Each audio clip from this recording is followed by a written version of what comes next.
Hello दोस्तों, स्वागत है आपका हमारे चैनल यूपी एग्जाम क्विज़र में। दोस्तों आज के वीडियो में हम 28 सितंबर से संबंधित उत्तर प्रदेश के सभी एग्जाम्स के लिए मोस्ट इंपॉर्टेंट करंट अफेयर के क्वेश्चंस को डिस्कस करेंगे और हर एक क्वेश्चन से रिलेटेड आपको फैक्ट भी बताएंगे। और वीडियो के अंत में हम आपसे ये क्वेश्चन भी पूछेंगे जिसका जवाब आपको कमेंट बॉक्स में देना है। और अगर आपको इसकी PDF डाउनलोड करनी है तो इसकी PDF आप हमारे टेलीग्राम ग्रुप से डाउनलोड कर सकते हैं। टेलीग्राम ग्रुप की लिंक आपको वीडियो का डिस्क्रिप्शन में मिल जाएगी। तो चलिए शुरू करते हैं। आज का सेशन शुरू करने से पहले हम कल के क्वेश्चंस का रिवीजन करेंगे। कल का पहला क्वेश्चन है, सितंबर 2021 में निम्नलिखित में से किसे अंतर्राष्ट्रीय प्रतिष्ठित पुरस्कार IPA 2021 से सम्मानित किया गया है। इसका जो करेक्ट आंसर है वो है option number B, Bhaskar Sharma को। अगला क्वेश्चन है, भारत में हर वर्ष अंत्योदय दिवस किसके जन्म दिवस पर मनाया जाता है। इसका जो करेक्ट आंसर है वो है option number B, Pandit Deendayal Upadhyay के जन्म दिवस पर। और दोस्तों उत्तर प्रदेश करंट अफेयर की लास्ट 8 मंथ की अगर PDF आपको डाउनलोड करनी है तो उसकी लिंक आपको वीडियो के डिस्क्रिप्शन में मिल जाएगी। तो वहां से आप इस PDF को डाउनलोड कर सकते हैं। इस PDF में हमने जनवरी से लेकर के अगस्त 2021 तक उत्तर प्रदेश करंट अफेयर के सभी इंपॉर्टेंट क्वेश्चंस को विस्तार पूर्वक बताया है। और दोस्तों इसके अलावा अगर आपको अगस्त मंथ की उत्तर प्रदेश करंट अफेयर की PDF डाउनलोड करनी है तो उसकी लिंक भी आपको वीडियो के डिस्क्रिप्शन में मिल जाएगी। और दोस्तों PDF डाउनलोड करने में अगर कोई भी प्रॉब्लम होती है तो साइड पर आपको WhatsApp नंबर और ईमेल मिल जाएगा जिस पर आप कांटेक्ट कर सकते हैं। अगला क्वेश्चन है, हाल ही में आलू को झुलसा रोग से बचाने वाले जीवाणु की खोज नरेंद्र देव कृषि विश्वविद्यालय ने की है। यह कहाँ स्थित है। तो ये अयोध्या में स्थित है, यानी ऑप्शन नंबर सी इसका करेक्ट होगा। अगला क्वेश्चन है, किस राज्य ने आपके द्वार पर सरकार पहल शुरू की है। इसका जो करेक्ट आंसर है वो है ऑप्शन नंबर बी, गोवा सरकार ने। अगला क्वेश्चन है, निम्नलिखित में से किस मंत्रालय ने एक पहल अभियान शुरू किया है। तो ये शुरू किया है कानून और न्याय मंत्रालय ने, यानी ऑप्शन नंबर डी इसका करेक्ट आंसर होगा। अगला क्वेश्चन है, 73वें एमी पुरस्कार 2021 में उत्कृष्ट ड्रामा सीरीज का पुरस्कार किसने जीता। इसका जो करेक्ट आंसर है वो है option number A, the crown ने। अगला क्वेश्चन है, विश्व नदी दिवस हर वर्ष सितंबर के किस दिन मनाया जाता है। तो ये मनाया जाता है सितंबर के अंतिम रविवार को, यानी ऑप्शन नंबर ए इसका करेक्ट होगा। अगला क्वेश्चन है, प्रधानमंत्री नरेंद्र मोदी ने सितंबर 2021 में न्यूयॉर्क में संयुक्त राष्ट्र महासभा के किस सत्र को संबोधित किया। इसका जो करेक्ट आंसर है वो है ऑप्शन नंबर सी, 76वें सत्र को। अगला क्वेश्चन है, सितंबर 2021 में the long game how the Chinese negotiate with India नामक अपनी नई पुस्तक किसने पेश की है। इसका जो करेक्ट आंसर है वो है option number D, Vijay Gokhale ने। तो दोस्तों ये थे कल के वीडियो के क्वेश्चन जिसका हमने रिवीजन किया। अब हम देखते हैं आज का सेशन। आज का पहला क्वेश्चन है, हाल ही में IIT कानपुर के किस प्रोफेसर का नाम शांति स्वरूप भटनागर पुरस्कार के लिए नामित किया गया। इसका जो करेक्ट आंसर है वो है option number A, Arun Shukla का। और यहाँ पर आप इमेज में देख सकते हैं ये हैं IIT कानपुर के प्रोफेसर अरुण शुक्ला। शरीर पर दवाओं के दुष्प्रभाव को कम करने की दिशा में कार्य कर रहे IIT कानपुर के प्रोफेसर अरुण कुमार शुक्ला को शांति स्वरूप भटनागर पुरस्कार मिलेगा। उनका नाम रविवार को council of scientific and industrial research की ओर से फाइनल हुआ। उन्हें यह पुरस्कार फरवरी में मिलेगा। उनकी यह उपलब्धि बायोलॉजिकल साइंस वर्ग में अब तक के सबसे युवा विशेषज्ञ के रूप में दर्ज हो जाएगी। तो दोस्तों ये क्वेश्चन भी मोस्ट इंपॉर्टेंट है, आपको अच्छे से ध्यान रखना है कि IIT कानपुर के जो प्रोफेसर हैं अरुण कुमार शुक्ला, उन्हें 2021 में शांति स्वरूप भटनागर पुरस्कार दिया जाएगा। और दोस्तों ये जो प्रोफेसर हैं अरुण कुमार शुक्ला, ये बायोलॉजिकल साइंस वर्ग में अब तक के सबसे युवा विशेषज्ञ हैं जिन्हें इस पुरस्कार से सम्मानित किया जाएगा। अब दोस्तों ये जो प्रोफेसर अरुण कुमार शुक्ला हैं ये कौन है। तो प्रोफेसर अरुण कुमार शुक्ला मूलतः उत्तर प्रदेश के कुशीनगर जनपद के रहने वाले हैं। कहाँ के हैं तो आपको ध्यान रखना है, ये उत्तर प्रदेश के कुशीनगर जनपद के ये रहने वाले हैं। और IIT कानपुर में वह 2014 से कार्यरत है। अब दोस्तों ये जो शांति स्वरूप भटनागर पुरस्कार है ये किसकी याद में दिया जाता है। तो आपको ध्यान रखना है, शांति स्वरूप भटनागर की याद में ये दिया जाता है। और शांति स्वरूप भटनागर कौन थे तो ये जाने माने भारतीय वैज्ञानिक थे। इनका जन्म कब हुआ था तो इनका जो जन्म है 21 फरवरी कब हुआ था, 21 फरवरी 1894 को इनका जन्म हुआ था। कहाँ पर? साहेबपुर में। और ये जो साहेबपुर है ये वर्तमान में पाकिस्तान में पड़ता है। और इनकी मृत्यु कब हुई थी? तो आपको ध्यान रखना है, ये यहाँ पर जन्म है और इनकी जो मृत्यु है ये हुई थी 1 जनवरी 1955 को। कब हुई थी?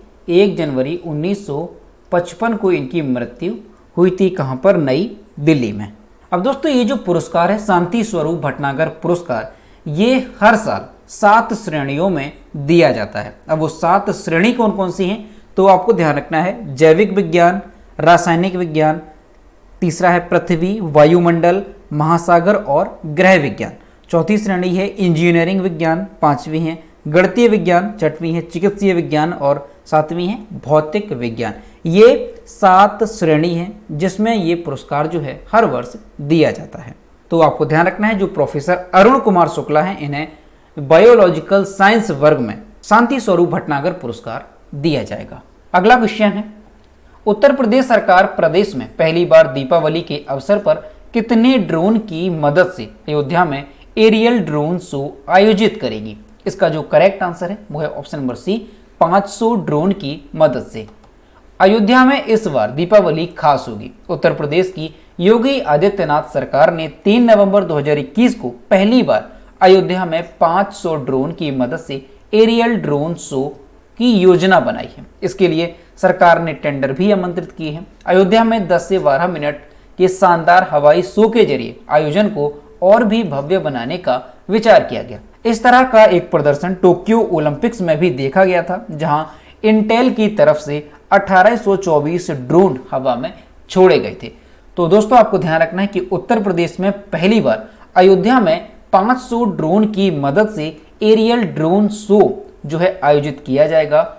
और ये कब किया जाएगा तो आपको ध्यान रखना है 3 नवंबर 2021 को ये आयोजित किया जाएगा। और दोस्तों ये जो एरियल ड्रोन शो है ये काफ़ी ज़्यादा चर्चा में बना हुआ है। तो आपको ध्यान रखना है कि कितने ड्रोन की मदद से, तो 500 ड्रोन की मदद से एरियल ड्रोन शो आयोजित किया जाएगा। अगला क्वेश्चन है, 26 सितंबर को किसकी जयंती मनाई जाती है? इसका जो करेक्ट आंसर है वो है ऑप्शन नंबर सी, ईश्वर चंद्र विद्यासागर।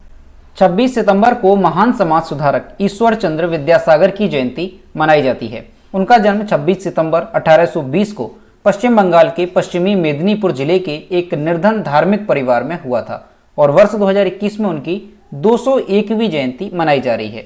वह एक भारतीय शिक्षक और समाज सुधारक थे। उनके सामाजिक सुधारों में विधवा के पुनर्विवाह के अधिकार पर विधवा विवाह 1855 और बहु विवाह पर प्रतिबंध लगाने पर बाहु विवाह 1871 आदि शामिल थे। तो दोस्तों आपको ध्यान रखना है कि हर साल 26 सितंबर को महान समाज सुधारक ईश्वर चंद्र विद्यासागर की जयंती मनाई जाती है। और उनका जन्म कब हुआ था? तो 26 सितंबर 1820 को उनका जन्म पश्चिम बंगाल के पश्चिमी मेदिनीपुर जिले में हुआ था। और उनके द्वारा जो पुस्तकें लिखी गई थी उनमें से ये काफ़ी ज़्यादा महत्वपूर्ण है। तो आपको ध्यान रखना है, विधवा विवाह 1855 और बहु विवाह पर प्रतिबंध लगाने हेतु बाहु विवाह 1871, ये उनके द्वारा लिखित पुस्तकें थीं। अगला क्वेश्चन है, किस राज्य की सोजत मेहंदी को सरकार की ओर से जीआई टैग प्रदान किया गया है? इसका जो करेक्ट आंसर है वो है option number A, Rajasthan. Rajasthan की सोजत मेहंदी को सरकार से भौगोलिक संकेतक यानी जीआई का दर्जा मिला है। जीआई दर्जा उत्पाद के निर्माताओं को उच्च मूल्य प्राप्त करने में मदद करता है और कोई अन्य निर्माता अपने उत्पादों के विपणन के लिए इस नाम का इस्तेमाल नहीं कर सकता है। आमतौर पर यह दर्जा नाम, गुणवत्ता और विशिष्टता का आश्वासन देता है, जो मुख्य रूप से इसके मूल स्थान के कारण होते हैं। तो दोस्तों आपको ध्यान रखना है कि अभी हाल ही में राजस्थान की सोजत मेहंदी को जो है भौगोलिक संकेतक का दर्जा मिला है, यानी जीआई पंजीकृत किया गया है। जीआई का फुल फॉर्म क्या होता है? तो जियोग्राफिकल इंडिकेशन जीआई का फुल फॉर्म होता है। अब दोस्तों भौगोलिक संकेत या जीआई टैग क्या होता है? तो जीआई टैग किसी क्षेत्र के उत्पाद की उत्पत्ति को पहचानने के लिए एक संकेत या प्रतीक होता है। इस जीआई टैग की मदद से कृषि, प्राकृतिक या निर्मित वस्तुओं की अच्छी गुणवत्ता को सुनिश्चित किया जाता है। और जो जीआई टैग है इसकी शुरुआत कब हुई थी? तो इसे आपको ध्यान रखना है, इसकी शुरुआत जो है वस्तु पंजीकरण और संरक्षण एक्ट 1999 के अनुसार ये जारी किए जाते हैं। और सबसे पहला जो जीआई टैग है वो 2004 में। कब दिया गया था? 2004 में ये सबसे पहला दार्जिलिंग की चाय को दिया गया था। अब दोस्तों यहाँ पर आपको एक बात अच्छे से ध्यान रखनी है कि जो जीआई टैग है ये कितने वर्ष के लिए मान्य होता है, यानी किसी वस्तु को जीआई पंजीकृत किया जाता है तो ये कब तक के लिए मान्य होता है? तो 10 वर्षों के लिए। यानी एक बार किसी भी वस्तु को जीआई पंजीकृत किए जाने के बाद ये 10 वर्षों तक मान्य होता है। तो इसे भी आपको अच्छे से ध्यान रखना है। और दोस्तों ये जो जीआई पंजीकरण है ये किस मंत्रालय के द्वारा जारी किए जाते हैं? तो इसे भी आपको अच्छे से ध्यान रखना है, वाणिज्य और उद्योग मंत्रालय के द्वारा। तो दोस्तों ये सारी चीजें जीआई पंजीकरण से संबंधित आपको अच्छे से ध्यान रखनी है। अब यहाँ पर राजस्थान की बात है तो ये है मैप में राजस्थान। राजस्थान की कैपिटल है जयपुर। राजस्थान के चीफ मिनिस्टर हैं अशोक गहलोत। राजस्थान के गवर्नर हैं कलराज मिश्रा। और राजस्थान में लोकसभा सीटों की संख्या है 25 और राज्यसभा सीटों की संख्या है 10। और दोस्तों क्षेत्रफल की दृष्टि से अगर देखा जाए, यानी एरिया वाइज अगर देखा जाए, तो राजस्थान की रैंकिंग है फर्स्ट नंबर पर, यानी क्षेत्रफल की दृष्टि से ये भारत में सबसे बड़ा राज्य है। और थार का जो मरुस्थल है वो कहाँ पर स्थित है? तो ध्यान रखना है राजस्थान में ये स्थित है, जो कि इंडिया का सबसे बड़ा रेगिस्तान है। और वैश्विक स्तर पर अगर इसकी रैंकिंग देखी जाए तो ये विश्व का 17वां सबसे बड़ा रेगिस्तान है। अगला क्वेश्चन है, विश्व पर्यटन दिवस वर्ल्ड टूरिज्म डे निम्न में से किस दिन मनाया जाता है? तो ये मनाया जाता है 27 सितंबर को, यानी ऑप्शन नंबर 20 का करेक्ट आंसर होगा। विश्व पर्यटन दिवस हर साल 27 सितंबर को मनाया जाता है। कोरोना महामारी के शुरू होने के बाद जिस सेक्टर को सबसे ज्यादा नुकसान हुआ है वह है पर्यटन का क्षेत्र। पर्यटन के माध्यम से हमें दूसरे स्थानों, सभ्यताओं और संस्कृतियों के बारे में पता चलता है। विश्व पर्यटन मनाने का उद्देश्य वैश्विक विकास और सांस्कृतिक ज्ञान के लिए एक उपकरण के रूप में पर्यटन के वैश्विक महत्व को उजागर करना है। तो दोस्तों आपको ध्यान रखना है कि हर साल विश्व पर्यटन दिवस जो है कब मनाया जाता है? तो 27 सितंबर को ये मनाया जाता है। अगला क्वेश्चन है, वायुसेना का नया उप प्रमुख निम्न में से किसे नियुक्त किया गया है? इसका जो करेक्ट आंसर है वो है option number C, air marshal Sandeep Singh को। और यहाँ पर आप इमेज में देख सकते हैं, ये है एयर मार्शल संदीप सिंह जो कि वायुसेना के नए उप प्रमुख के रूप में नियुक्त किए गए हैं। एयर मार्शल संदीप सिंह को भारतीय वायुसेना का नया उप प्रमुख नियुक्त किया गया है। और दोस्तों ये जो संदीप सिंह है ये एयर मार्शल वीआर चौधरी का स्थान लेंगे। और ये जो एयर मार्शल वीआर चौधरी हैं ये 30 सितंबर को वायुसेना के प्रमुख का पदभार ग्रहण करेंगे। उन्हें हाल ही में पदोन्नत कर नया वायुसेना प्रमुख बनाया गया है। एयर मार्शल संदीप सिंह को 22 दिसंबर 1983 को एक लड़ाकू विमान पायलट के रूप में भारतीय वायुसेना में शामिल किया गया था। तो दोस्तों आपको ध्यान रखना है, क्वेश्चन मोस्ट इंपॉर्टेंट है कि भारतीय वायुसेना के उप प्रमुख के रूप में किसे नियुक्त किया गया है? तो एयर मार्शल संदीप सिंह को भारतीय वायुसेना के नए उप प्रमुख के रूप में नियुक्त किया गया है। और दोस्तों कुछ दिन पहले भारतीय वायुसेना के प्रमुख के रूप में किसे नियुक्ति की घोषणा की गई है? तो आपको ध्यान रखना है एयर मार्शल वीआर चौधरी ये भारतीय वायुसेना के प्रमुख के रूप में नियुक्त किए जाएंगे। कब किए जाएंगे? तो ध्यान रखना है 30 सितंबर को। अगला क्वेश्चन है, T20 क्रिकेट में 10,000 रन बनाने वाले पहले भारतीय खिलाड़ी निम्न में से कौन बन गए हैं? इसका जो करेक्ट आंसर है वो है option number A, Virat Kohli. Virat Kohli ने 26 सितंबर को मुंबई इंडियंस के खिलाफ जारी मैच में इतिहास रच दिया। वे T20 फॉर्मेट में 10,000 रन पूरे करने वाले पहले भारतीय बल्लेबाज बन गए हैं। विश्व क्रिकेट में कोहली ऐसा करने वाले 5वें खिलाड़ी हैं। उनसे पहले वेस्टइंडीज के क्रिस गेल और कीरोन पोलार्ड, पाकिस्तान के शोएब मलिक और ऑस्ट्रेलिया के डेविड वार्नर यह कारनामा कर चुके हैं। भारत की तरफ से कोहली के बाद T20 में सबसे ज्यादा रन बनाने वाले खिलाड़ी कौन से हैं? तो ध्यान रखना है रोहित शर्मा। ये भारत की तरफ से कोहली के बाद सबसे अधिक T20 में रन बनाने वाले खिलाड़ी हैं। तो दोस्तों क्वेश्चन भी मोस्ट इंपॉर्टेंट है, आपको अच्छे से ध्यान रखना है। जो विराट कोहली हैं ये T20 फॉर्मेट में 10,000 रन पूरे करने वाले पहले भारतीय बल्लेबाज बन गए हैं। अगला क्वेश्चन है, हाल ही में किस देश ने सभी क्रिप्टो करेंसी लेन देन को अवैध घोषित किया? तो अभी जो है चीन ने सभी क्रिप्टो करेंसी लेन देन को अवैध घोषित कर दिया है, यानी ऑप्शन नंबर डी यहाँ पर करेक्ट होगा। चीन के केंद्रीय बैंक ने बिटकॉइन सहित अन्य वर्चुअल करेंसी में किए गए सभी लेन देन को अवैध घोषित कर दिया है। चीन ने अनाधिकृत डिजिटल मनी के उपयोग को हतोत्साहित करने के लिए यह कदम उठाया है। साल 2013 में चीनी बैंकों द्वारा क्रिप्टो करेंसी को संभालने पर प्रतिबंध लगा दिया गया था, लेकिन सरकार ने इस साल फिर रिमाइंडर जारी किया। अब दोस्तों भारत की अगर बात करें तो भारतीय रिजर्व बैंक इस साल के अंत तक डिजिटल करेंसी का मॉडल ला सकता है। केंद्रीय बैंक के डिप्टी गवर्नर टी रविशंकर ने कहा कि केंद्रीय बैंक डिजिटल करेंसी पेश करने की संभावनाओं का आकलन कर रहा है। तो दोस्तों आपको ध्यान रखना है कि चीन ने अभी हाल ही में बिटकॉइन सहित अन्य वर्चुअल करेंसी में किए गए सभी लेन देन को अवैध घोषित कर दिया है। अब यहाँ पर चीन की बात है तो चीन की कैपिटल क्या है, तो ध्यान रखना है बीजिंग चीन की कैपिटल है। चीन की मुद्रा क्या है, तो रेनमिनबी चीन की करेंसी है। और चीन के राष्ट्रपति कौन है, तो शी जिनपिंग वर्तमान में चीन के राष्ट्रपति हैं।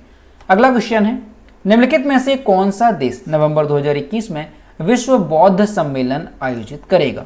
इसका जो करेक्ट आंसर है वो है option number B, Bharat. Bharat November 2021 में अपना पहला वैश्विक बौद्ध सम्मेलन आयोजित करेगा।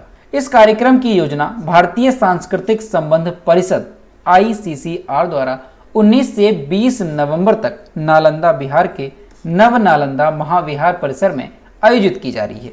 सम्मेलन का आयोजन पर्यटन मंत्रालय के प्रमुख कार्यक्रम के समग्र ढांचे के तहत किया जाएगा। ICCR ने बौद्ध अध्ययन को बढ़ावा देने के लिए एक पुरस्कार की भी घोषणा की है, जो प्रधानमंत्री नरेंद्र मोदी द्वारा 21 नवंबर को दिल्ली में दिया जाएगा। इस पुरस्कार में $20,000 का नगद इनाम, एक पट्टिका और एक स्वर्ण पदक दिया जाता है। तो दोस्तों ये क्वेश्चन भी मोस्ट इंपॉर्टेंट है, इसे आपको अच्छे से ध्यान में रखना है कि भारत जो है अपना पहला वैश्विक बौद्ध सम्मेलन आयोजित करने जा रहा है। और ये वैश्विक बौद्ध सम्मेलन कब आयोजित किया जाएगा, तो 19 से 20 नवंबर तक नालंदा बिहार के नव नालंदा महाविहार परिसर में आयोजित किया जाएगा। अब दोस्तों बौद्ध धर्म की अगर बात की जाए तो बौद्ध धर्म से संबंधित क्वेश्चन एग्जाम में पूछे जाते हैं। तो बौद्ध धर्म के संस्थापक कौन थे, तो आपको ध्यान रखना है गौतम बुद्ध बौद्ध धर्म के संस्थापक थे। अब दोस्तों गौतम बुद्ध से संबंधित कौन कौन से क्वेश्चन एग्जाम में पूछे जाते हैं, तो आपको ध्यान रखना है कि गौतम बुद्ध को ज्ञान कहाँ पर प्राप्त हुआ था, तो इन्हें बोध गया में, कहाँ पर, बोध गया में गौतम बुद्ध को ज्ञान प्राप्त हुआ था। और इन्होंने अपने जो उपदेश है वो सबसे अधिक उपदेश कहाँ पर दिए हैं, तो श्रावस्ती में। श्रावस्ती में इन्होंने सबसे अधिक जो है अपने उपदेश दिए हैं। और पहला उपदेश इन्होंने कहाँ पर दिया था, तो सारनाथ में। पहला उपदेश जो है वो सारनाथ में दिया था गौतम बुद्ध ने। और दोस्तों गौतम बुद्ध की जो मृत्यु है वो कहाँ पर हुई थी, तो आपको ध्यान रखना है इनकी जो मृत्यु है वो हुई थी कुशीनगर में। कहाँ पर हुई थी, कुशीनगर में गौतम बुद्ध की मृत्यु हुई थी। और मृत्यु से संबंधित एक क्वेश्चन पूछा जाता है कि जो मृत्यु की घटना है इसे क्या कहा जाता है, तो बौद्ध धर्म में इसे महापरिनिर्वाण कहा जाता है। यानी पूछा जा सकता है कि महापरिनिर्वाण जो है ये गौतम बुद्ध से किस प्रकार संबंधित है, तो इनकी जो है मृत्यु की घटना को महापरिनिर्वाण कहा जाता है। और दोस्तों गौतम बुद्ध के जीवन से संबंधित एक घटना और पूछी जाती है कि इनके गृह त्याग की घटना को क्या कहा जाता है, तो महाभिनिष्क्रमण इनके गृह त्याग की घटना को कहा जाता है। तो ये कुछ क्वेश्चंस हैं बौद्ध धर्म से रिलेटेड जो कि एग्जाम में पूछे जाते हैं, इसे आपको अच्छे से ध्यान रखना है। अगला क्वेश्चन है, सितंबर 2021 में अंतर्राष्ट्रीय खगोलीय संघ ने चंद्रमा के दक्षिणी ध्रुव पर एक क्रेटर का नाम किसके नाम पर रखा है? इसका जो करेक्ट आंसर है वो option number B, Matthew Henson के नाम पर। इंटरनेशनल एस्ट्रोनॉमिकल यूनियन ने आर्कटिक खोजकर्ता मैथ्यू हैंसन के नाम पर चंद्रमा के दक्षिणी ध्रुव पर एक क्रेटर का नाम रखा है। यहाँ पर दोस्तों क्रेटर होगा। वे एक अफ्रीकी अमेरिकी खोजकर्ता थे जिन्होंने 1909 में रॉबर्ट पीरी के साथ उत्तरी ध्रुव की खोज की थी। चंद्रमा के दक्षिणी ध्रुव पर सेवरड्रुप और डी गिरलार्च क्रेटर के बीच स्थित हैंसन क्रेटर उसी क्षेत्र में है जहां आर्टेमिस कार्यक्रम का उद्देश्य चंद्र खोजकर्ताओं को उतारना है। तो दोस्तों आपको ध्यान रखना है कि इंटरनेशनल एस्ट्रोनॉमिकल यूनियन ने आर्कटिक खोजकर्ता मैथ्यू हैंसन के नाम पर चंद्रमा के दक्षिणी ध्रुव पर एक क्रेटर का नाम रखा है। तो दोस्तों ये थे 28 सितंबर से संबंधित उत्तर प्रदेश के सभी एग्जाम्स के लिए मोस्ट इंपॉर्टेंट करंट अफेयर के क्वेश्चन जो कि हमने डिस्कस किए। अब हम देखते हैं कल के वीडियो का क्वेश्चन जो हमने आपसे पूछा था। तो ये है कल के वीडियो का क्वेश्चन जो हमने आपसे पूछा था, वर्ष 2021 में सबसे ज्यादा कमाई करने वाली फुटबॉलर कौन बने? इसका जो करेक्ट आंसर था ऑप्शन नंबर बी था क्रिस्टियानो रोनाल्डो। और लगभग सभी स्टूडेंट्स ने इसके सही जवाब किए। और मैं आपसे हर रोज कहता हूँ कि जो भी क्वेश्चन आपसे पूछा जाए तो सभी लोग उसका आंसर जरूर किया करो। तो यह है आज का क्वेश्चन, किस देश की जुड़वा बहनें उमेनो सुमियामा और कोमे कोदामा दुनिया की सबसे बुजुर्ग जीवित महिला बनी? ऑप्शन नंबर ए है रूस, बी है चीन, सी है जापान और डी है मलेशिया। तो इसका जो भी करेक्ट आंसर है वो आपको कमेंट बॉक्स में बताना है। तो दोस्तों अगर आपको आज का वीडियो पसंद आया है तो वीडियो को लाइक करें, शेयर करें और अगर चैनल पर नए हैं तो चैनल को सब्सक्राइब करना ना भूलें। साथ ही बेल आइकन को भी प्रेस करें ताकि टाइम टू टाइम नोटिफिकेशन आप तक पहुंचता रहे। तो मिलते हैं नेक्स्ट वीडियो में। Thank you.